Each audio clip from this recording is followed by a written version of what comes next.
주제로 열린 김주환 연세대학교 교수의 강연 속에서 그 해답을 찾아볼 수도 있을 것 같습니다. 이덕우 경제전문 리포터가 취재했습니다. 안녕하십니까? 네, 안녕하세요. 일단 좀 말이 어렵네요. 예. 회복 탄력성과 그릿. 네, 이게 어떤 의미입니까? 예. 좀 생소하게 듣는 단어죠. 네.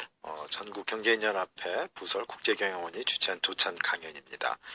연세대학교 김주환 교수가 강연했는데, 이 김주환 교수는 이제 커뮤니케이션 쪽을 전공을 하고 학생들을 가르치고 있는데, 이 회복 탄력성과 그릿, 이 회복 탄력성에 대해서 쉽게 설명을 했는데요. 우리가 어떤 크고 작은 역경을 맞게 되지 않습니까? 네. 힘든 일, 어려운 일. 예를 들면 어렸을 적에 상당히 가난하게 자랐다거나, 또 누군가 아파가지고 충격을 받았다거나, 여러 가지로 그런 어려움을 겪었을 때에 바로 그것을 딛고 일어설 수 있는 힘. 그것이 이제 회복 탄력성인데, 예. 그걸 얼마만큼 회복해서 정말 탄력을 받냐에 따라서 아주 위인들이 될 수도 있고 아닐 수도 있고, 그 다음에 그릿은 약자를 이제 조합을 해서 만든 단어입니다. 그래서 예. 성장과 회복 탄력성, 내재 동기, 끈기, 요것의 영문 이니셜을 이제 따가지고 이제 그릿으로 지금 표현을 했는데요. 네. 이것은 어떤 것이냐면, 사람에게는 누구나 다 능력이 다 비슷비슷하게 있는데, 네. 그걸 누가 출중하게 발휘하느냐 못하느냐는 그 마음 속에 있는 그 열정, 그리고 진념이라고 합니다. 아하. 그러니까 아주 똑똑하거나 그러지 않은 다음에는 그 열정과 집념을 누가 얼마만큼 갖고 있느냐에 따라서 그것을 최대한 발휘하면은 정말 자기가 원하는 그 성취감을 맛볼 수 있고 성공할 수 있는 것인데요. 예. 거기에 이제 몇 가지 키워드를 김주환 교수는 강조하고 있습니다. 이 회복 탄력성과 그릿, 거기에 빼놓을 수 없는 것은 우리가 남을 존중할 줄 아는 마음을 가져야 된다고 합니다. 예. 상대방의 장점을 정말 존중할 줄 알아야 나도 존중을 받을 수 있고요. 그 다음에 늘 감사할 수 있는 생각을 가져야 된다고 합니다. 네. 새해 여러 가지 계획들을 많이 세우셨을 텐데요. 김주환 교수는 하루에 꼭 5가지는 나한테 어떤 감사할 일이 있는지 그것을 한번 일기로 써보면 한 1년 정도 지나면 상당히 자신한테 변화가 올 것이고, 그것이 어떠한 어려움을 겪었을 때 이길 수 있는 힘이 된다, 이렇게 강조하고 있습니다. 네. 자녀들한테도 역시 마찬가지고요. 그 다음에 또 하나는 사랑할 수 있는 마음. 이런 것들이 그냥 일회성으로 그치지 말고 한 달 정도 이렇게 꾸준하게 연습을 해보면 그것이 자기 생활이 되고, 그것이 상대방을 존중하는 것이 내가 존중을 받게 되고, 어떤 역경을 만났을 때 극복할 수 있는 힘이 되고, 그 다음에 그것이 곧 집념과 열정을 가지고 모든 일을 해나갈 수 있는 그 키워드가 된다고 강조하고 있습니다. 예. 누구나 꿈꾸는 네. 본인의 노력 이상의 성취를 이루는 방법. 그럼 지금부터 한번 좀 찾아보겠습니다. 연세대학교 언론홍보영상학부 김주환 교수의 강연, 회복 탄력성과 그릿, 성취의 원동력 들어보시죠. 오늘 강의는 회복 탄력성과 그릿이라는 제목인데, 먼저 제목을 보시면 이게 일상적으로 잘 쓰이지 않는 말입니다. 회복 탄력성 그릿, 저게 뭔지 한마디로 말씀드리면 이겁니다. 성취력 향상, 다른 말로 하면 유능성 향상, 다른 말로 하면 어떤 일이든 더 잘하게 하는 능력이 개발입니다. 무슨 일이든지 더 잘하는 방법에 대한 최근의 연구 결과들을 다 모아서 오늘 말씀을 드리는 겁니다. 그리고 여러분이 오늘 강의 내용을 잘 듣고 그 훈련을 좀 하시면 약 3주에서 8주가량이 소요가 됩니다. 그러니까 넉넉 잡고 2달, 아주 오래 걸리시는 분은 3달, 어떤 훈련하세요, 이거 하세요 하는 그걸 노력을 하시면 유능성, 성취력 이런 것이 올라갑니다. 오늘 잘 배우신 다음에 그걸 본인에게 적용하면 어떻게 되냐면 내 능력이 올라갑니다. 본인이 느낄 수 있습니다. 그 다음에 두 번째는 여러분 자녀에게 적용을 하면 애들이 공부를 더 잘하게 됩니다. 애들 다 컸다. 그러면 회사에 여러분 직원들한테 적용하면 여러분의 아랫사람들의 업무 성취력이 확실하게 향상될 것입니다. 오늘 강의가 바로 그런 것입니다. 먼저 회복 탄력성, 그 역경을 딛고 튀어오르는 힘, 회복 탄력성 얘기부터 시작하겠습니다. 먼저 이 사람을 한번 봐주세요. 이 사람이 누구냐면 안데르센입니다. 안데르센 동화집 이런 거 들어보셨죠? 바로 그 안데르센이에요. 이 안데르센은 뭘로 유명하냐면 못생긴 걸로 유명합니다. 이분은 여러 기록에 나오고 자기 회고록에도 나오지만 못생겼어요. 어려선 더욱더 못생겼어요. 너무나 못생겨서 놀림을 많이 받았어요. 게다가 집이 가난해요. 아버지는 알코올 중독자 환자여서 애를 학대를 하고 안데르센을 학교도 안 보냅니다. 초등학교도 못 나왔어요. 학교도 못 간 애가, 못생긴 애가 동네 질질 콧물 흘리면서 다니니까 동네 아이들에게 늘 놀림감이 됩니다. 안데르센에는 그게 한이 됐습니다. 그런데 나중에 회고록을 쓸 때 이렇게 씁니다. 나는 어려서 못생겼다는 놀림을 너무나 많이 받았다. 그래서 미운 오리 새끼를 쓸 수 있었다. 나는 우리 집이 너무나 가난해서 가난의 뼈저린 고통을 잘 알았다. 그래서 성냥팔이 소녀를 쓸 수 있었다. 지금 생각해보면 나 어렸을 때 못생겼고 가난했던 건 축복이었다. 왜냐하면 그것 때문에 동화 이야기를 쓸 수 있었으니까. 바로 이겁니다. 겪는 동안에는 괴로운 역경을 그냥 단지 참아내는 게 아니라 그 역경 덕분에 또 튀어 올라가는 힘, 이게 회복탄력성이고, 그래서 회복탄력성을 지닌 사람은 훗날 이렇게 얘기합니다. 자신의 역경에 대해서. 그거 축복이었어요. 다른 예 하나만 더 들어보겠습니다. 이 사람은 20대 초반의 젊은 영국 여자입니다. 그 여자는 저기 남유럽 포르투갈에서 온 남자와 사랑에 빠집니다. 그래서 그 남자를 따라 포르투갈을 따라갑니다. 그래서 거기서 결혼해요. 결혼해서 애를 낳고 딸 아이 하나 낳고 살다가 2년 만에 이혼을 합니다. 그래서 2살 배기 딸아이를 데리고 다시 영국으로 돌아옵니다. 돌아왔는데 취직도 안 돼요. 우울증까지 걸려요. 정부 보조금으로 근근히 살아가는데 먹을 것도 없고 자꾸 돈도 없고 우울증 걸려서 우울증 걸린 싱글맘이 어떻게 하는 게 뭐냐? 동반자살. 그래서 애랑 죽으려고 진짜 동반자살을 여러 차례 시도합니다. 모진 목숨 죽지는 못하고 근근히 살아갑니다. 애가 2살짜리 애가 5살이 됐어요. 5살쯤 되니까 애가 매일 엄마를 조릅니다. 엄마 동화책 사줘. 동화책 살 돈이 어디 있어요? 우유 살 돈도 없는데. 그런데 마침 옆집에서 낡은 타이프라이터 하나를 버립니다. 그거 주워다가 애한테 읽어줄 얘기를 아무거나 씁니다. 현실이 너무 괴로워서 비현실적인 마법의 세계 얘기를 쓰고 그게 해리포터 시리즈가 됩니다. 그 사람이 바로 이 조앤 롤링인데, 조앤 롤링은 금세기 책 써서 돈 제일 많이 번 사람이 됐습니다. 뭘 보면 아느냐? 포춘 400대 부자 있죠? 빌 게이츠니 스티브 잡스니 이건희 회장 들어가 있는 그 400대 부자에 책 써서, 무슨 사업이 아니라 책 써서 인세로 들어간 유일한 사람입니다. 이 조앤 롤링이 오프라 윈프리 쇼에 와서 이런 얘기를 합니다. 나 젊었을 때 너무 고통스러웠어. 그때 이혼하고. 근데 지금 생각해보니 그건 축복이었다. 내가 인생의 밑바닥까지 더 이상 내려갈 데가 없어서 오히려 상상력이 자유로워졌고 현실이 너무 힘들어서 마법의 세계에 대한 얘기를 마음껏 쓸 수 있었다. 그 시절 그 고통은 지금 생각해보니 축복이었다. 단어도 안 틀려요. blessing. 축복이었다. 그 모든 고난이. 이게 바로 회복탄력성 있는 사람들의 얘기입니다. 마지막으로 한 사람만 더 예를 들어볼게요. 이 사람은 누구냐면 에이미 멀린스라는 사람인데, 다리에 이게 뭐냐? 태어날 때부터 이 무릎 아래 종아리뼈가 없어요. 그래서 1살 때 2다리를 절단해냅니다. 평생 다리 없이 살아요. 근데 지금 뭐 하는 거냐? 이런 용수철 다리 같은 거 끼고 달리기 연습을 하는 겁니다. 여러분 기억나실지 모르지만 몇 년 전에 대구에서 국제 육상대회 할 때 이런 거 끼고 달리는 그리스 선수가 있었어요. 남자 선수. 그 사람은 아류입니다. 이 여자가 최초로 이런 다리를 끼고 달릴 수 있다는 걸 입증해 보였습니다. 그냥 되는 건 아니죠. 엄청난 노력을 하죠. 열심히 이 모래밭에서 뛰고. 그래서 결국 어떻게 되느냐? 세계 장애인 올림픽 대회를 세계 신기록으로 계속 석권을 합니다. 100m 이 다리 끼고 15.37초에 달립니다. 2다리가 없는 사람이 100m를 15.37초에 달리고 넓이뛰기 3m 50 세계 신기록으로 스포츠 스타가 됩니다. 스포츠 스타만 되는 게 아니에요. 패션 모델, 광고 모델로 활약을 합니다.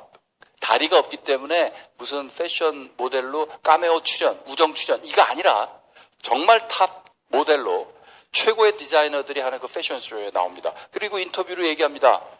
난 최고의 모델이다. 왜? 다른 모델이 할 수 없는 걸 한다. 나는 옷에다 내 다리 길이 맞출 수 있다. 왜냐하면 다리가 많거든요. 그리고 지금 강연을 많이 합니다. 무료 기부 강연을 많이 해요. 누구한테? 장애를 지닌 애들한테 꿈과 희망을 주는 강연을 합니다. 그 강연에서 이 에이미 멀린스가 늘 하는 얘기가 있습니다. 영어로 장애인을 disabled도 합니다. dis 아니다는 얘기고 able도 능력이 없다 이거죠. 근데 얘기를 합니다. I am not disabled. 왜 그러냐면 다리 없다는 사실은 어떤 것도 나를 disable 한 적 없다. 오히려 내가 하는 모든 거 봐라. 달리기부터 시작해서 패션 모델 다 다리가 없다는 사실 때문에 나 할 수 있기 때문에 다리 없다는 사실은 나를 enabled 하지 never disabled me. 한 번도 그런 적 없다. 이게. 그리고 뭐라고 얘기하느냐 애들한테 나에게 다리 없다는 사실은 축복이다. 단어도 안 틀려요. 똑같이 얘기합니다. 이런 사람들이 회복 탄력성을 지닌 거고요. 예를 찾자면 정말 모든 위인전에 나오는 사람들이 다 이걸 갖고 있다 하는 거를 아시게 될 겁니다. 회복 탄력성은 그래서 이렇게 정의됩니다. 크고 작은 역경과 어려움을 이거 없는 사람은 없습니다. 세상에 모든 일이 뜻대로 된 사람이 어디 있어요? 그런 사람은 사람이 아니죠. 그건 신이죠. 모든 사람은 이걸 다 겪게 됩니다. 우리는 다 인생을 살다 보면. 그럴 때마다 그걸 단지 참아내는 게 아니라 그걸 다시 딛고 튀어오르는 도약의 발판으로 삼는 그런 마음의 힘. 이게 회복 탄력성이에요. 근데 왜 굳이 근력이라고 하느냐? 마치 근육처럼 몸의 근육처럼 체계적인 훈련과 노력을 통해 얼마든지 향상될 수 있다. 이게 여러 과학적인 연구를 통해서 입증되었습니다. 제가 회복 탄력성 그걸 개념적으로 잠깐 보시면 이렇습니다. 뭐냐면 자 이게 인생이에요. 인생을 살다가 잘 나가요. 잘 나가다가 계속 잘 나갈 수가 없죠. 어떤 역경이 빵 닥칩니다. 그러면 뚝 떨어지죠. 이게 필요한 겁니다. 뭘 위해서? 다시 튀어오르기 위해서. 근데 누구나 다 다시 튀어오르느냐? 아니요. 그냥 컬랩스, 무너지고 사는 사람이 훨씬 더 많습니다. 이걸 튀어오르게 하는 이 부분, 이게 바로 회복 탄력성이 있느냐 없느냐 이거에 따라 결정이 된다 하는 거죠. 이건 개인에게만 해당되는 게 아닙니다. 조직, 회사에게도 해당이 됩니다. 예를 들면 축구팀이 있어요. 어느 축구팀은 한 골 먹으면 무너집니다. 쟤 때문에 망했네 막 서로 싸우고 무너져요. 그런데 어느 축구팀은 한 골 먹으면 더 열심히 뛰어요. 기를 쓰고. 이게 조직 회복 탄력성이에요. 그런 걸 또 경영학자들은 연구하고 있습니다. 그래서 이 부분을 결정짓는 것, 이게 회복 탄력성이고. 그러면 어떤 분은 이렇게 생각합니다. 야, 왜 내려갔다 올라가냐? 귀찮게. 조심해서 그냥 계속 역경 없이 가면 되지 않느냐? 그건 불가능합니다. 왜 불가능하냐면 학자들의 연구 결과를 종합하면 이렇습니다. 뭐냐면 쭉 가는 개인이나 조직은요. 쭉 가면 올라갈 수가 없습니다. 계속. 방향성을 알기 어려워요. 역경이 없으면요. 떨어져 보지 않으면 어디가 위인지 아래인지 모른다는 거예요. 한번 팡 떨어져 봐야 아 저기가 위구나. 강한 방향성을 깨닫게 됩니다. 그 다음에 한번 떨어져 봐야 카운터리스 반작용이 생겨요. 오기 다시 올라가야 되겠다는 아주 강한 욕망 이런 게 생기는 거예요. 파워가 생깁니다. 방향성 더하기 파워, 벡터가 생겨서 다시 올라간다는 거예요. 그래서 발전하는 개인과 조직의 공통적인 성향은 뭐냐면 그려보면 다 M자입니다. 내려갔다 올라갔다 내려갔다 올라갔다. 이게 발전의 원동력입니다. 그냥 계속 가는 건 없습니다. 사실 이건 세상의 이치입니다. 뒤로 가려면 앞으로 가려면 뒤로 가야 돼요. 개구리 한 마리도 앞으로 뛰려면 뒤로 한번 움츠려야 돼요. 골프공을 멀리 보내려면 백스윙이 커야 돼요. 수영선수가 탕 뛰어오르려면 스프링보드를 밑으로 굴려야 위로 뛰어올라요. 비가 와야 땅이 굳어요. 싸워야 친해져요. 어린애가 건강해지려면 어떻게 돼요? 앓고 나야 돼요. 한 번도 앓지 않는 애는 어떠죠? 건강한 거예요? 아니 위험한 거예요. 그럼 한 번도 앓지 않은 애한테 어떡합니까? 강제로 앓게 해요. 어떻게? 병원균을 집어넣어서 한 번 앓게 해요. 그게 뭐예요? 그게 각종 전염병 예방주사예요. 앓고 나야 건강해집니다. 이게 세상의 이치가 그렇습니다. 근데 문제는 뭐냐면 다 올라가면 좋게. 다 못 올라가요. 이게.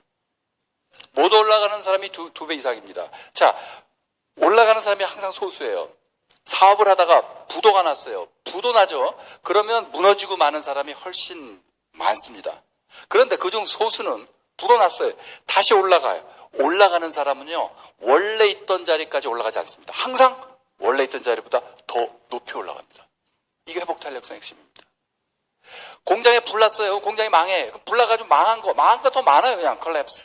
근데 그 공장이 다시 재건에 성공해. 그러면 원래 있던 자리보다 원래 모습보다 항상 더 크게 올라간다. 이게 회복 탄력성의 핵심적인 개념입니다. 자, 이제 이걸 비유적으로 말씀드려 볼게요. 여러분 머릿속으로 얇고 커다란 널판지를 한번 상상해 보세요. 얇고 커다란 널판지가 있어요. 거기에 태풍이 불어요. 역경이. 그러면 그 널판지 어떻게 될까요? 날아가 버리고 깨져 버릴 겁니다. 태풍 불 때 간판 날아가듯이. 그런데 어떤 널판지에는 가운데 커다란 구멍이 뚫려 있고 뇌 귀퉁이에 끈이 묶여 당겨요. 그러면 어떻게 되죠? 이렇게 연이 돼서 하늘 높이 날아 올라갈 수 있습니다. 무슨 얘기냐면, 이거는 비유적으로 말씀드린 건데, 무슨 얘기냐면, 내가 인생을 살면서 맞이하게 되는 역풍이 어떤 결과를 초래할 것인가 하는 것은 역풍하게 달려있지 않고, 역경에 달려있지 않고, 그 역경을 맞이하는 내 모습에 달려있다. 이겁니다. 즉, 내가 민자 널판지야? 그럼 난 깨져버릴 겁니다. 그런데 내가 연처럼 회복 탄력성이 충분한 존재야? 그러면 그 바람을 타고 날아 올라갈 수 있다 하는 얘기죠. 예 하나 더 들어보겠습니다. 자, 탱탱한 공과 바람 빠진 공, 누가 회복 탄력성이 있을까요? 얘가 있죠. 같은 역경, 이 두 사람에게 같은 역경이 닥친다고 생각해 봅시다. 둘을 같은 높이에서 떨어뜨려요. 어떻게 될까요? 결과는 다르죠. 얘는 다시 통통 튀어오르고 얘는 바닥에 널브러져 있고. 같은 역경이어도 어떻게 생겼냐에 따라 결과가 다릅니다. 누가 와서 얘네 둘을 바닥에 아주 세게 패대기를 친다. 강한 역경은 어떻게 되죠? 얘는 더 천장까지 높이 튀어오릅니다. 얘는 더 바람 빠져서 널브러져 있죠. 바람 빠진 것만 해도 괜찮습니다. 어떤 공은요, 유리공도 있어요. 떨어지는 순간 산산이 부서지고 깨지고 우울증 걸리고 자살하고, 그게 유리공이에요. 학자들에 따르면 유리공이든 바람 빠진 공이든 체계적인 훈련과 노력을 통해서 얼마든지 탱탱한 공으로 만들 수 있다. 이게 회복 탄력성의 핵심 개념입니다. 자, 문제는 뭐냐면 이제부터 여러분께 말씀드려야 될 것은 그 바람에 해당하는 게 뭐냐. 그게 회복 탄력성의 핵심 요소입니다. 그 바람에 해당하는 거, 그걸 최초로 발견한 연구 간단히 설명드리고, 그걸 어떻게 하면 그런 바람을 넣을 수 있냐, 다시 말해서 어떻게 하면 회복 탄력성을 향상시킬 수 있나 설명을 드리도록 하겠습니다. 여기는 하와이의 한 섬이에요. 하와이 카우아이라는 네 번째로 큰 섬이 있습니다. 자연경관이 아주 잘 보존되어 있고, 예전에 남태평양, 그리고 나중에는 쥬라기 공원, 이런 영화도 촬영하고 유명한 섬이에요. 그런데 이 섬은 뭐로 유명하냐면 사회 경제적으로 엄청 낙후돼 있고, 사회적 부적응자, 무슨 마약 중독, 알코올 중독이라든지 범죄자, 불황아, 비행 청소년, 이런 비율이 압도적으로 높았습니다. 그래서 1950년대 중반 대대적인 연구가 시작됩니다. 연구의 목적은 뭐냐면 어떠한 요인들이 인간을 그렇게 불행하게 망가뜨리나, 그 요인을 찾자. 그래서 1955년에 이 섬에서 태어난 신생아 833명에 대한 전수조사를 합니다. 전수조사, 그러니까 한 명의 예외도 없이 태어난 애를 계속 추적조사하는 거예요. 매년 인터뷰해가면서. 얼마 동안? 무려 40년 동안. 그 태어난 애들이 40대 중반, 중년이 될 때까지. 그러면서 마약 중독자 된 애들은 어려서 어떻게 돼요? 알코올 중독자 된 애들은 어려서 어떤 경우, 어떤 문제, 이걸 연결시키려고. 그래서 뭐가 사람을 망가뜨리나를 보려고. 그 중에 에이미 워너 교수는 청소년 학자였어요. 그래가지고 얘네들이 청소년이 됐을 때, 즉 70년대 초반에 고등학교 한 2학년, 3학년 됐을 때 이 중에서도 201명 고위험군을 다시 추려냅니다. 가정 환경이 형편없고, 다시 말해서 엄마 16, 아빠 19살 이런 미혼모 어린애들 사이에 태어난 애, 엄마가 정신질환이어서 맨날 학대한 애, 이런 정말 망가질 수밖에 없는 최악의 조건에 있는 워낙 안 좋은 동네 833명 중에 더 안 좋은 고위험군 201명을 따로 뽑아서 봅니다. 다 망가져 있겠지. 근데 실제로 소년원가 있고 많이 망가져 있었어요. 그런데 놀랍게도 전혀 안 망가지고 플러리쉬, 막 번영하는 애, 전교 1등 하는 애, UC 버클리 4년 전에 합격한 애, 전교 학생회장 하는 애, 스포츠 운동선수 스타, 이런 애들도 그 안에 있는 거예요. 그래서 처음에 걔네들을 예외로 제낍니다. 근데 예외로 제끼다 보니까 예외가 무려 201명 중 72명이나 됩니다. 그래서 처음에는 연구 망했다 이렇게 생각했습니다. 사회과학에서 3분의 1이 예외야. 연구 망한 거예요. 근데 연구 망했다고 할 수 없죠. 이 연구비를 얼마나 많이 받은 건데. 그래서 연구 주제를 싹 바꿉니다. 72명을 연구하기로 합니다. 도대체 이 애들은 망가진 애들과 어떤 다른 점이 있길래 이 역경 속에서도 잘 자라고 있나. 그래서 다시 데이터 갖다가 태어났을 때부터 모든 자료를 조사해서 이 72명이 지닌 공통점, 다른 애들, 망가진 애들과의 차이점을 발견해냅니다. 그걸 회복 탄력성이라고 이름 붙이고, 그 다음에 그걸 뉴욕의 본토에 막 문제 아들, 뭐 폭력적인 애들, 얘네들한테 훈련을 시켰더니 다시 학교 돌아오고 폭력 성향 낮아지고 공부도 잘하고 이렇게 돼요. 이게 효과가 있구나. 그래서 그 후에 80년대, 90년대는 어른, 노인, 아동 적용해 보니까 다 효과가 있다. 그래서 점점 퍼지고 2003년에는 미시간 대학 경영학과를 중심으로 조직의 회복 탄력성도 연구하기 시작합니다. 이게 효과가 있구나. 그 다음에 뇌과학 연구랑 결합이 돼서 2000년대 이후에 새로운 학문 분야로 지금 계속 각광을 받고 있는 게 바로 이 회복 탄력성 연구입니다. 자, 그러면 그 72명이 지닌 공통점은 뭐였을까요? 한번 생각해 보세요. 그 청소년 애들이 어떤 능력, 어떤 성향을 지녔길래 그 역경 속에서도 뚫고 올라갔을까? 그게 두 가지가 있어요. 하나가 경험적 차원, 또 하나가 걔네들이 지닌 어떤 능력. 그걸 설명해 드리겠습니다. 그게 회복 탄력성의 핵심적인 요소입니다. 하나는 뭐냐? 경험은 어려서 1살, 2살, 3살에 무조건적인 사랑을 받았다 하는 경험. 이건 그 아이들, 그 72명의 단 한 명의 예외도 없는 공통점입니다. 무슨 얘기냐면 이건 기본 조건이에요. 어려서 사랑을 받았다는 건 철저하게 지켜주고 기댈 언덕이 되어주고 버팀목이 되어주던 어른이 누구든 간에 한 명은 있었다 하는 조건을 가져야 애들이 정상으로 됩니다. 그 조건을 충족시키지 못하면 다 망가집니다. 사회적 부정자가 됩니다. 다시 말해서 이건 필요 조건이에요. 자, 나 어려서 사랑받았어. 그것도 회복 탄력성 생겨? 아니에요. 그건 기본 조건이에요. 그게 없으면 뭐예요? 다 망가집니다. 이건 그 후에도 스위스에 대한 연구, 유럽 다른 지역에 대한 연구, 미국의 연구, 심지어 한국에서도 이게 밝혀집니다.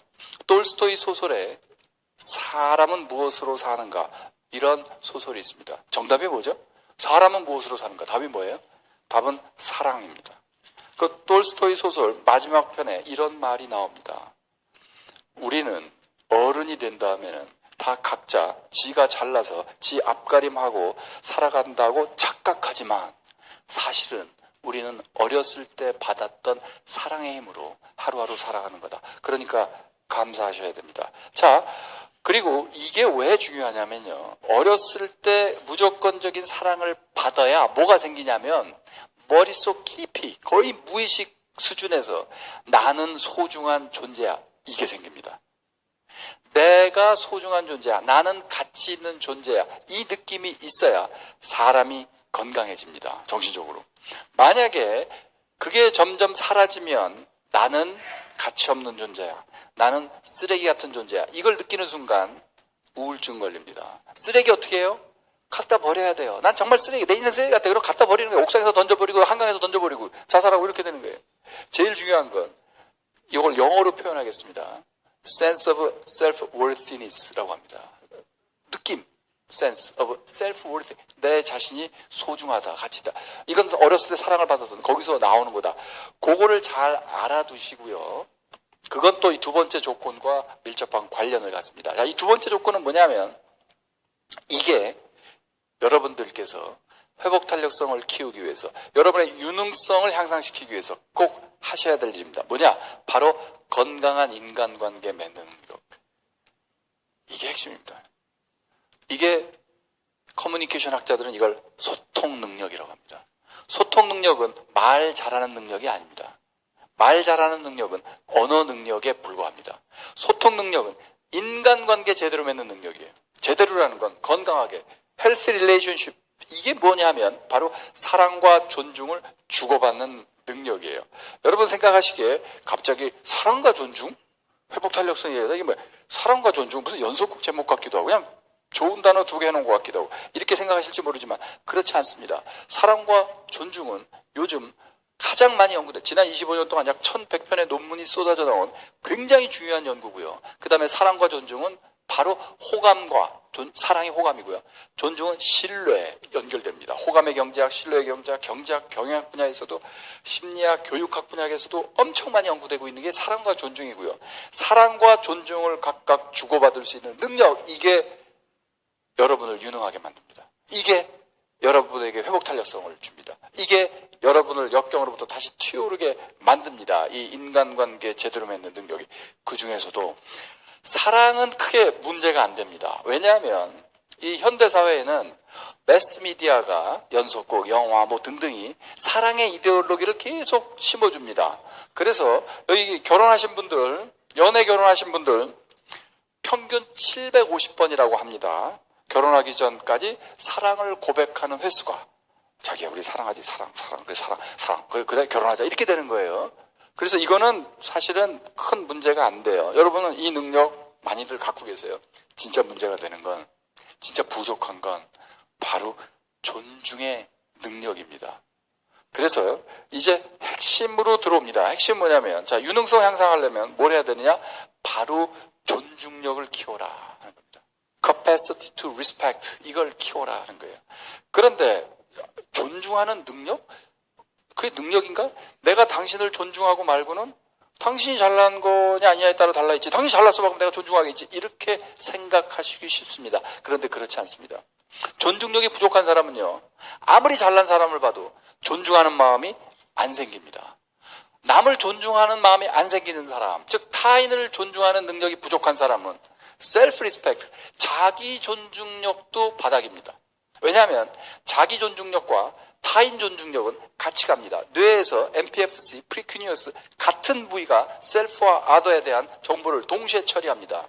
그래서 자, 쟤도 우습고 얘도 우습고 아무리 훌륭한 분을 봐도 존경하는 마음이 안 생겼다. 우습고 막 시니컬해. 그런 사람은요, 셀프 리스펙트 바닥이에요. 자기 비하가 은근히 많아요. 자기 자신을 이렇게 비하하는 사람은 굉장히 약한 사람입니다. 그런 분이 화를 많이 내고 짜증을 많이 내고 좌절감을 많이 느낍니다. 화 잘 내는 사람은요, 굉장히 약한 사람이에요. 자신감이 있고 셀프 리스펙트가 단단한 사람은 부드러워집니다. 그래서 내가 요새 자꾸 짜증이 많이 나. 그럼 약해지고 있다는 뜻이에요. 내가 요새 자꾸 사람들하고 관계가 원만해져. 강해지고 있다는 뜻이에요. 그래서 이거를 훈련해서 키워야 됩니다. 그러면 존중력을 어떻게 키워요? 나의 장점과 강점을 봐야 돼요.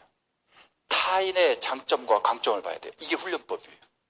강점과 장점을 보도록 노력해야 돼요. 그런데 그게 많이 부족합니다. 왜냐하면 의무교육제도 있죠. 우리가 받은 교육제도, 의무교육제도의 교육 이데올로기는 뭐냐 하면, 너 뭘 못하냐? 그걸 발견해서 너 남보다 못하는 걸 메꿔놓으라. 이걸 자꾸 가르칩니다. 너 시험 보니까 수학 성적이 떨어지네. 수학을 더 해라. 어렸을 때 그걸 가르쳐요. 그래서 어른이 된 다음에도 우리 모두 다 어떤 생각을 하고 있냐면, 자기 발전을 위해서는 내가 뭐가 부족하지?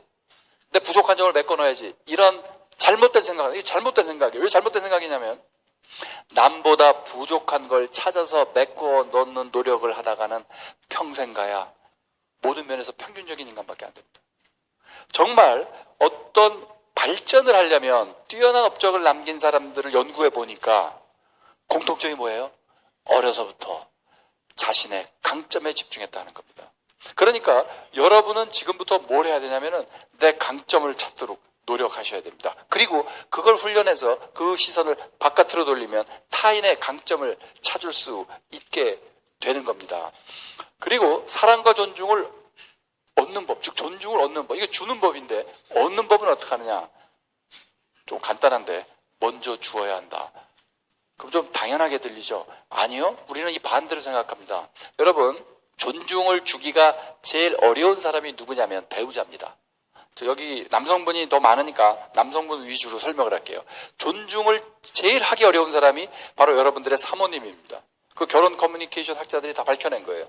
존중을 받으려면 존중을 줘야 된다고? 아니 그러잖아요. 나 무시하는 것 같은데 내가 어떻게 더 올려주지? 이런 두려움이 있어서 존중을 못합니다. 하지만 반대입니다. 부부관계에서도 먼저 존중을 주면 존중으로 돌아옵니다. 이런 지금 설명을 드리는 바닥에는 여러 가지 과학적인 입증된 연구가 있습니다. 부부간에도 그렇고 특히 부모 자식 간에도 그래요. 장성한 자녀로부터 존중을 받는 부모의 특징은 어려서부터 아이에게 존중심에 기반한 양육 스타일을 지녔던 그런 부모들입니다. 아이에게도 존중을 줘야 존중으로 돌아옵니다. 그래서 이런 이 존중을 줘라는 이 교육 이데올로기는요, 근데 이 의무교육제도 현대는 없지만 옛날 교육은 다 왕족 아니면 귀족 교육이었어요. 왜냐하면 평민들 교육 안 시켰으니까. 옛날 교육에는 다 들어있습니다. 옛날 교육은 다 뭐예요? 리더십 교육이었습니다. 왕과 귀족을 길러내는. 왕한테 먼저 뭘 가르쳐요? 이건 영국 왕실도 그렇고요. 아라비아 왕실도 그렇고 조선 왕조도 마찬가지예요. 뭘 먼저 가르쳐요? 전하, 민심이 천심입니다. 로마 시대도 마찬가지예요. Vox Populi, Vox Dei. 백성들의 목소리가 신의 목소리다. 아랫사람을 존중하십시오. 이걸 가르치는 거예요. 그래서 왕이 어려서부터 아랫사람을 존중해야지, 백성도 존중해야지, 신하도 존중해야지 하면 뭐가 돼요? 백성과 신하로부터 존중을 받는 겁니다. 먼저 존중을 할 수 있는 능력을 길러야 존경을 받게 됩니다. 이거 굉장히 중요하니까 잊지 마시고. 그러면 존중을 먼저 주려면 어떻게 돼요? 그런 사람들의 장점을 봐야 돼요. 그러면 먼저 훈련을 해야 되는데, 자, 이게 훈련이에요. 이게 숙제예요. 여러분의 능력을 키우려면, 회복달성 키우려면 뭐 하느냐? 누군가를 존중하는 능력을 계속 키워가야 돼요. 그런데 그러려면 누구를 먼저 시작할까? 제일 강적, 제일 존중하기 어려운 사람을 먼저 스파링 파트너로 삼아서 그분을 존중하도록 노력해야 돼요. 누구요? 사모님이요. 내 남편. 와, 김주환 교수 강의 듣고 내가 우리 남편, 그 인간을 진짜 존중하게 이끌었다. 그럼 뭐예요? 역시 존중력 최고예요. 내가 우리 남편 존중하는데 회사 나와가지고 우리 부장님, 사장님 존중이 안 되겠어요? 다 돼요. 아랫사람도 된다 이 말이에요. 그게 뭐냐면 바로 이런 겁니다. 자, 이 확장이라는 건데, 이 앞에 뭐가 있냐면 셀프 리스펙트, 자기 존중이 있어요. 먼저 나를 존중할 수 있어야 돼요. 그 다음에 제일 강적, 제일 어려운 부부간에 존중을 하면 부모, 자식, 친구, 친지, 상사 쫙 내 존중력을 쉽게 더 발휘할 수 있게 됩니다. 이게 다른 말로 표현하면 바로 수신, 제가, 치국, 평천하가 됩니다. 그러니까 지금부터 여러분들이 하실 일은, 존중하라고? 알았어. 어떻게 하라고? 강점을 봐야 돼요. 어느 누구든지 단점만 갖고 있는 사람은 없습니다. 여러분이 그렇게 보는 거지. 사람은 누구나 다, 여러분 한 분 한 분을 포함해서 여러분 주변에 있는 사람들 누구나 다 장점과 단점을 섞어 갖고 있습니다. 섞어 갖고 있으니까 장점을 보도록 노력하셔야 됩니다.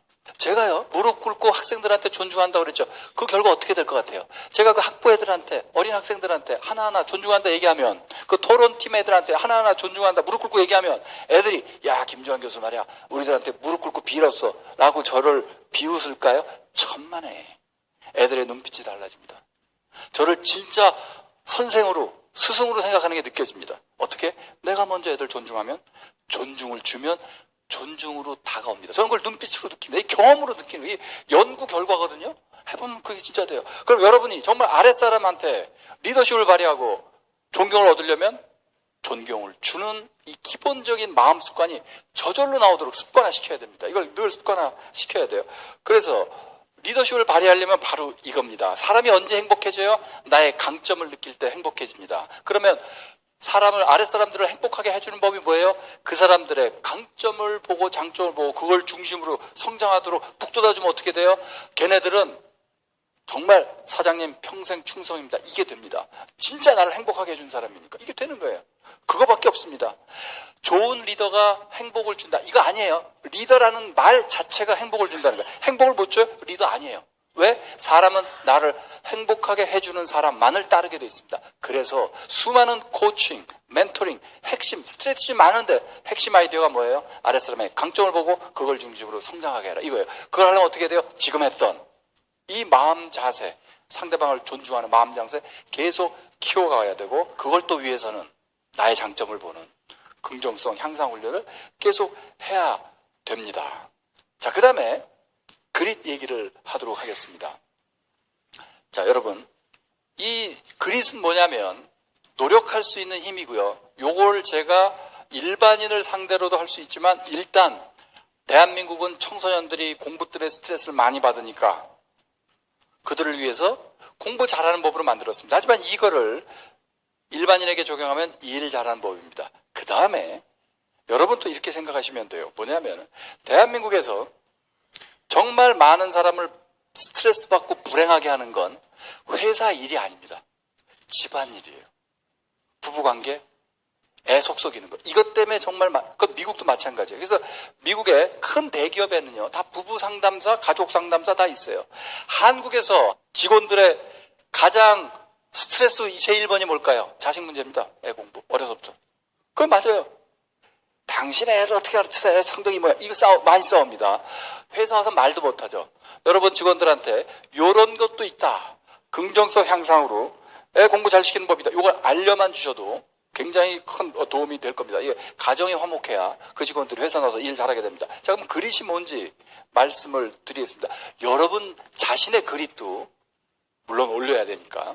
이건 뭐냐면요. 자, 끝까지 노력할 수 있는 힘을 얘기하는데 웨스트포인트가 뭐죠? 미국 육군사관학교. 미국 육군사관학교는 신입생을 뽑아서 9월 학기 시작하기 전에 7월, 8월에 6주 반 동안 그야말로 지옥의 훈련을 시킵니다. 고등학생을 군인으로 만드는, 장교 후보생으로 만드는 엄청난 훈련이죠. 6주 반 동안 하는데 정말 어렵게 합격한 1200명 중에 매년 5% 이상 70명가량이 6주 반 훈련을 다 마치지 못하고 중도 포기합니다. 얘들 중도 포기하면 못해요. 대학도 못 가는 거예요. 재수해야 되고 4년 연행 장학금 다 포기하는 거고 웬만하면 포기 안 하려고 그러겠죠. 그러나 매년 70명 이상이 포기합니다. 그래서 학자들이 연구했습니다. 도대체 포기하는 애들과 끝까지 하는 애들의 차이가 뭘까? 체력 점수 차이 없어요. 지능 차이 없어요. 오히려 때려치는 놈들이 조금 더 높았어요. 고등학교 성적 차이 없어요. 수능 성적 차이 없어요. 리더십 차이가 없어요. 다 차이가 없어요. 뭐가 차이가 있어요? 딱 하나. 그릿 점수. 그게 차이가 있습니다. 그리고 성공을 결정하는 요인, 끝까지 해내는 힘, 이건데 안젤라 더거스 교수의 연구에 따르면 초등학생 애들의 전국 스펠링대 수만 명 중에 결국 100여 명 최종 결성에 가는 애들과 못 가는 애들의 차이, 중학생들 중에 수학을 잘하는 애들과 못하는 애들의 차이, 아이비리그 좋은 대학교들의 학점, 학생들의 학점, 심지어 어른들 영업사원의 영업실적과 근속연한 이런 모든 걸 결정짓는 게 지능도 아니고 재능도 아니고 가정환경도 아니고 사회경제 수도 아니고 외모도 아니고 건강도 아니고 그거 다 아니다. 딱 뭐예요? 하나. 그릿. 그릿은 뭐예요? 열정과 집념을 발휘할 수 있는 힘, 노력할 수 있는 힘입니다. 여러분 이런 얘기 많이 들어보셨을 거예요. 아, 우리 애는 말이죠. 애가 머리는 좋은데 노력을 안 해, 노력을. 그 얘기는 뭐죠? 공부에 중요한 건 지능이다라는 착각을 하고 있는 거예요. 노력을 안 해, 노력을. 이건 뭐죠? 그냥 정신 차리고 마음만 먹으면 노력을 할 텐데 이런 착각을 하시는 거예요. 노력을 하는 자체가 가장 중요한 능력입니다. 만약에 여러분 자녀가 애가 공부를 안 해, 노력을 안 해, 그거 게을러서 안 하는 거 아니에요. 스트레스랑 각종 마음의 근력이 없어서 하고 싶은데 지도 앉아서 공부하고 싶은데 집중력 발휘가 안 돼서 못하는 거예요. 노력을 안 하는 게 아닙니다. 노력을 못 하는 거예요. 뭐 어떻게 해야 돼요? 노력을 할 수 있도록 그 마음의 근력을 길러줘야 된다 하는 게 그게 그릿의 핵심적인 개념입니다. 그릿은 스스로 성장하고 발전할 수 있다는 신념이 있어야 되고요. 첫 번째 G. R은 회복 탄력성. 그건 지금까지 얘기했고 I는 뭐냐면 자발적, 자율성에 따른 내재 동기. 이건 뭐냐면 일이 재밌어서 하는 거예요. 그걸로 뭐가 있어요? 자율성이 있어야 돼요. 그 다음에 끈기, 자기 조절력, 목표 세운 거 쭉 밀고 나가는 끈기, 이게 있어야 돼요. 그래서 이 네 가지를 잘 키워줘야 되는 거고, 성장신념과 내재 동기가 열정, 회복 탄력성과 끈기가 집념, 이런 걸 가져오게 된다 하는 얘기입니다. 자, 그럼 먼저 열정을 얘기를 하면요, 사람에게 열정과 내재 동기를 불러일으키려면 자율성을 줘야 됩니다. 대표적으로 이걸 보면 알 수 있어요. 중학교 애들, 우리나라 청소년 애들이 게임을 무지하게 열심히 해요. 그게 바로 내재 동기예요. 애들은 게임을 왜 해? 시켜서? 아니, 재밌으니까. 그게 내재 동기예요. 그러면 애들은 게임에 대해서 왜 내재 동기를 가질까요? 청소년 애들은 게임에서만 자율성을 느낍니다. 다른 모든 건 엄마가 강제로 시키고 아빠가 시키고 그러는데 선생님이 시키는데 게임은 내가 오늘 무슨 게임 할지 내가 결정해. 게임에 들어가서 어느 전략을 선택할지 누구랑 싸울지 다 내가 결정해. 하다가 언제든지 그만두고 내가 결정해. 자율성이 부여돼. 그러니까 재밌는 겁니다. 그러면 게임을 안 하게 하려면 어떻게 하면 될까요? 게임을 못 하게 하려면, 게임을 하기 싫게 하려면 자율성을 뺏어버리면 됩니다. 게임의 자율성을 어떻게 뺏어요? 게임을 중학교 필수 교과목으로 만드시면 됩니다. 이게 제 아이디어입니다.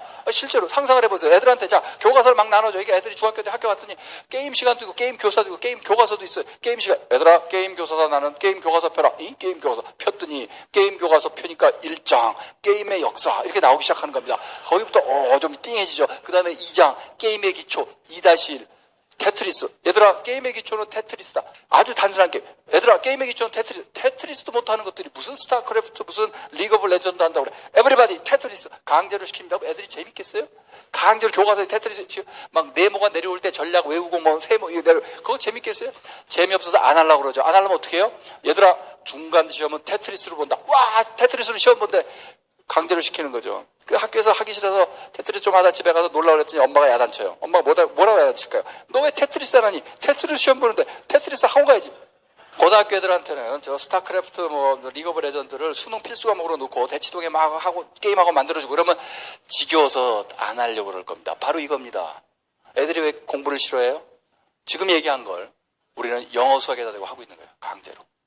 원래 영어 수학은 재밌는 거예요. 수학은 인류의 지적 유예예요. 재밌는 거예요.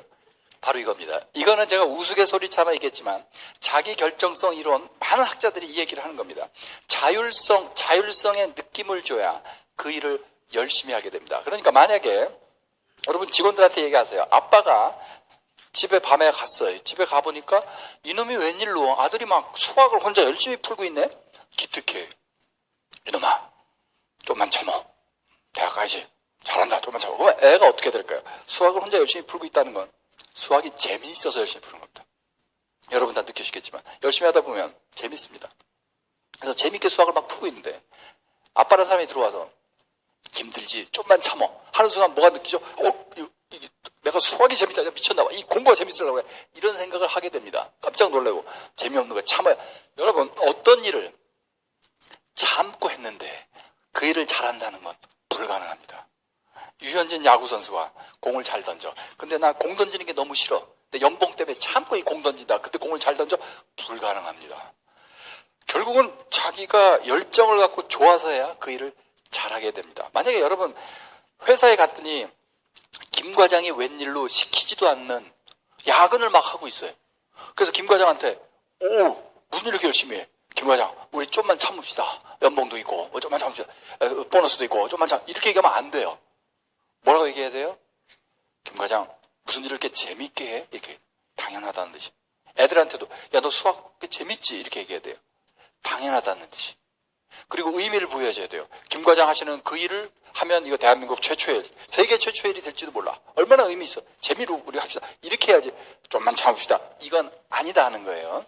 자, 그게 이제 재미를 느끼게 해줘요. 내재 동기를 부여하는 법이고 그 다음에 집념을 키우려면 자기조절력, 집념 발휘의 최대의 적이 뭐냐? 스트레스입니다. 스트레스는요, 이 편도체, 아믹달라라고 하는 이 편도체가 많이 과도하게 활성화되는 상태를 얘기합니다.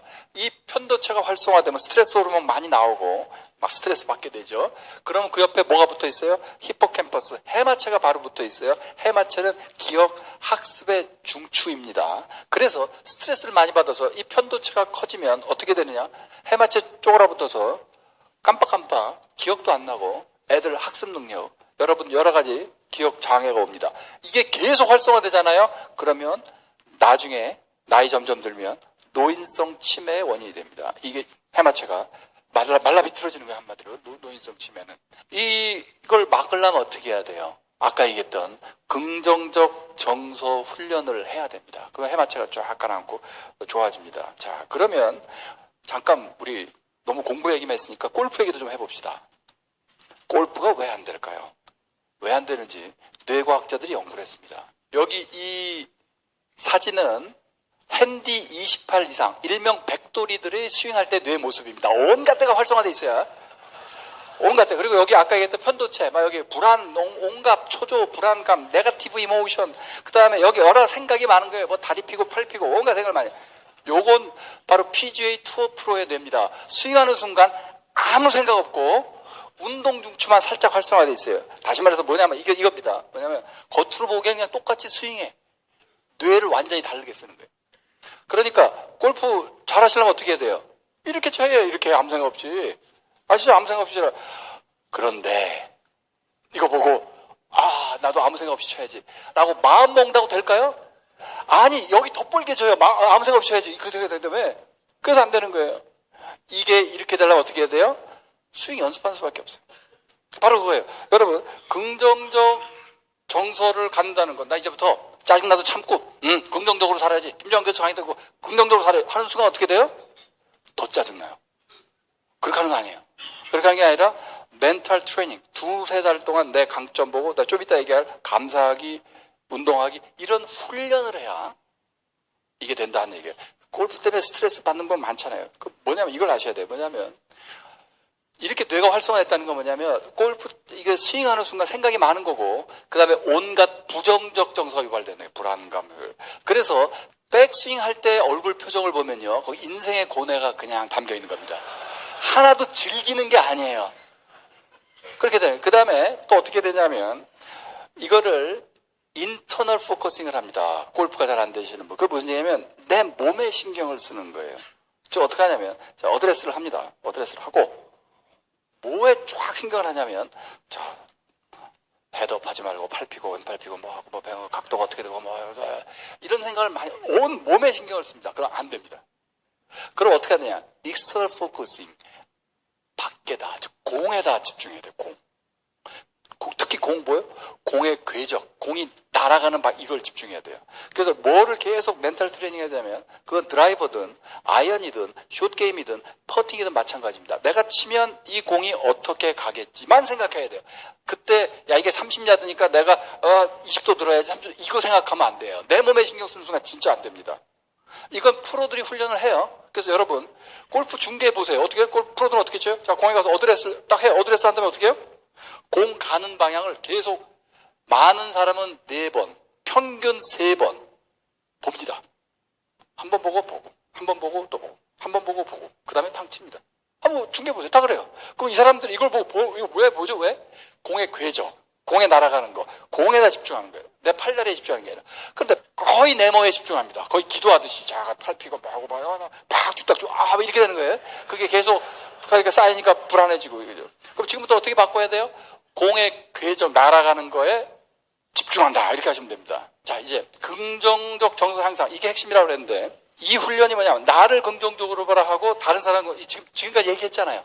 그런 각각의 엄청난 이 효과가 있다. 이걸 알고 뭘 해야 되느냐? 나 긍정적 다른 사람은 이걸 계속 반복해야 돼. 장점 좋게 보는 그거를 한꺼번에 훈련하는 법이 뭘까요? 바로 감사하기입니다. 왜냐? 감사한다는 건 나한테 벌어진 일을 일단 긍정적으로 봐야 돼요. 그 다음에 그 일이 당신에게서부터 왔습니다. 타인 긍정이. 즉 자기 긍정과 타인 긍정을 동시에 하는 게 감사하게. 그래서 요즘 심리학자들이 그렇게 감사의 힘 하는 게 바로 이 이유고 그 다음에 실제로 과학적으로 입증이 됐습니다. 감사, 명상 이걸 시작하니까 심장 박동 여러 가지 뇌파부터 시작해서 온갖 신체 지표가 아름답게 변하더라. 이게 감사, 명상 딱 시작할 때예요. 그리고 실제로 감사 명상하니까 면역 세포도 올라가고 그 NK 세포라고 암 죽이는 세포도 올라가고 이런 거 많이 밝혀졌습니다. 심지어 독감도 안 걸린다. 이런 연구별로 나오고 있습니다. 감사 명상으로. 그래서 이걸 계속 훈련해야 되고 그러려면 제일 좋은 게 주무시기 전에 감사 일기 쓰는 겁니다. 주무시기 전에 손으로 써야 효과가 있어요. 5가지 이상 그날 있었던 감사하는 일을 계속 쓰면 이거요. 한 달만 하잖아요. 본인이 느낍니다. 효과를. 누구나 느껴요. 아, 이거구나. 내가 달라지는구나. 그리고 왜 이렇게 소통이 잘 되지? 내가 이렇게 요즘 컨디션이 좋아지지? 한 달만 감사하기 긍정적 정서 향상돼서 이게 되고요. 석 달을 지속하면 주변 사람이 느끼기 시작합니다. 예를 들면 자녀분이 엄마, 아빠가 달라진 것 같아. 이런 얘기를 들으시게 됩니다. 그럼 성공입니다. 주변 사람까지 긍정적 정서 향상을 느끼게 된다 하는 거고 명상훈련, 감사 명상훈련이 효과가 있다. 뇌과학자들이 최근 연구 결과들이고 이 매튜 리버만 같은 사람은 굉장히 유명한 사람인데 다 명상의 긍정적 효과에 대해서 얘기를 하고 있습니다. 그 다음에 중요한 게 이건 간단하게 얘기하겠습니다. 뭐냐면 운동입니다. 운동. 아니 생뚱맞게 운동? 네.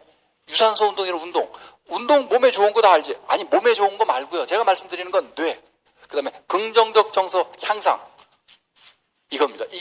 이거 2000년대 중반 이후에 연구가 쏟아져 나오기 시작합니다. 뇌의 구조를 긍정적으로 바꿔서 긍정적 정보 처리 루트 활성화시킨다. 운동의 효과에 대해서 뭐 여러 하버드 대학, 듀크 대학, 미국 국립 정신보건협회 연구, 스트레스 감소, 동기부여, 자아존중감 지금 우리가 얘기했던 여러 가지 요소들이 단지 유산소 운동을 해도 올라간다 이거예요.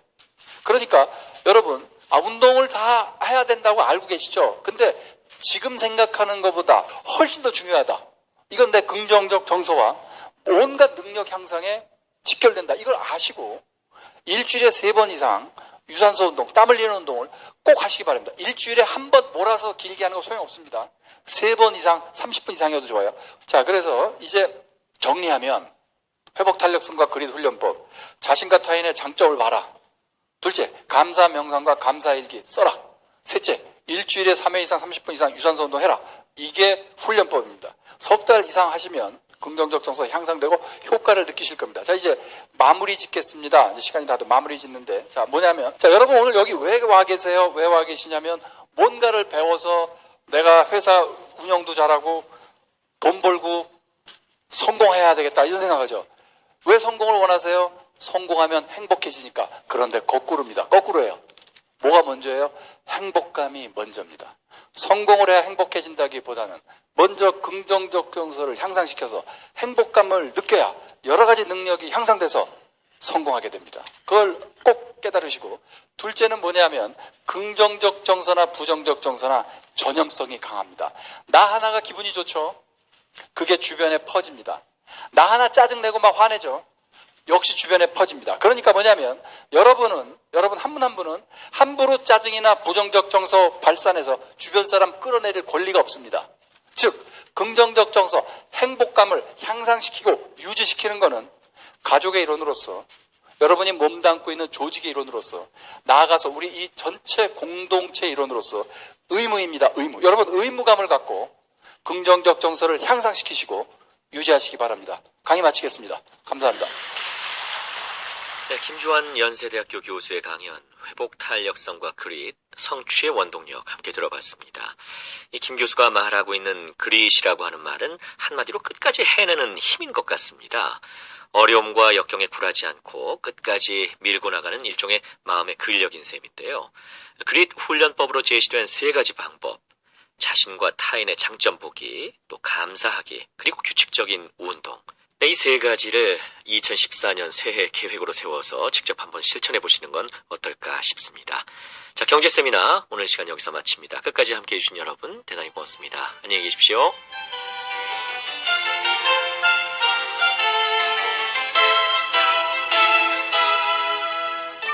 KBS 1라디오 경제 세미나